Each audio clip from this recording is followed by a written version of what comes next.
séjour la hôtel kɔnɔna n'o ye ka panneau solaire installé min ye courant tigɛ o degun aw kana o ye séjour la l'hôtel yɛrɛ kɔnɔna réservation ka kɛ kabi sisan min b'a to aw bɛ se k'aw ka séjour kɛ k'a sɔrɔ tɔɔrɔ tɛ aw kan degun tɛ aw kan hôtel Lafiya. Hôtel Lafiya ale filɛ ni Sevare Bangetaba yanni ka se aéroport sirafara ma station laban i kiniboloya fan fɛ i bi jigi o carré fɛ mètre 200 bɔɲɔngo Hôtel Lafiya ale cokolen bɛ i kiniboloya fan fɛ i bɛ se ka weleli kɛ nɛgɛjuru siraw fɛ 21 42 14 11 76 01 01 98 66 78 72 04 Hôtel Lafiya référence do.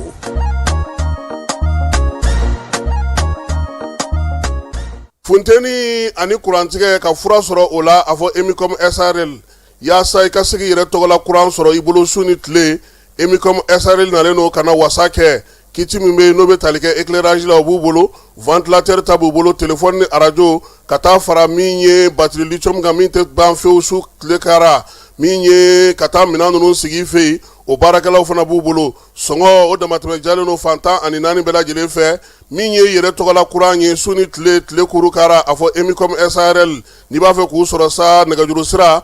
84 63 95 ani 5 ani 30 i bɛ se k'o dasi Mali fantan naani bɛɛ lajɛlen fɛ u bɛ yen fana u jabalaba Bakɔ Jikɔrɔ ni Bamakɔ kɔnɔna na bureau bɛ u bolo Kucalakaw fɛ yen Segu Sikaso min ye Kulukoro ye Kayi Nɔnsɔnbugu ani Mali fantan naani a fɔ Emicom SRL.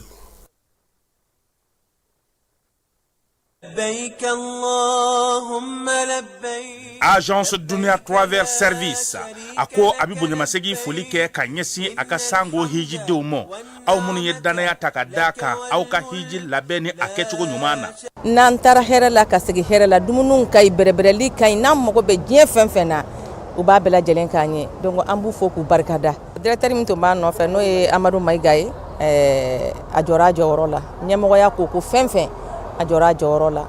ka nisɔndiya mɔgɔw la ka mɔgɔw bɛrɛbɛrɛ ka ko to mɔgɔw t'a la mɔgɔw tɛ min dɔn k'a ɲɛ yira mɔgɔw la an y'o baara de sɔrɔ duniya la. Kumu kelen kɔnɔ a ko ka aw bɛɛ lajɛlen laduniya silamɛ minnu bɛ Mali kɔnɔ ani minnu sigiyɔrɔ bɛnnen don diɲɛ jamana wɛrɛw ma k'a fɔ san wɛrɛ o hiji ni o umura o baaraw labɛnw daminɛna ka ban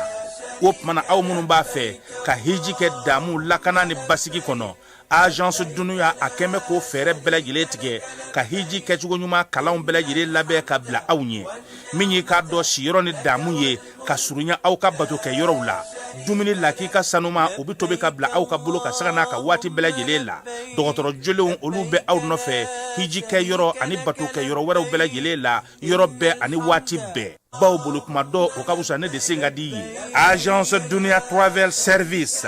jɛɲɔgɔn kelen min bɛ aw ka hiji ni aw ka humura kɛ k'a ɲɛ ale de do o fana ni aw bɛ kunnafoni wɛrɛ ɲini a ye weleli kɛ 66 71 37 24 70 64 99 71 ni aw bɛ u ka yɔrɔ ɲini u filɛ ni hippodrome yɛrɛ la immeuble station Soma Yafula Kulukɔrɔ sira da la o fana min y'i k'a dɔn agence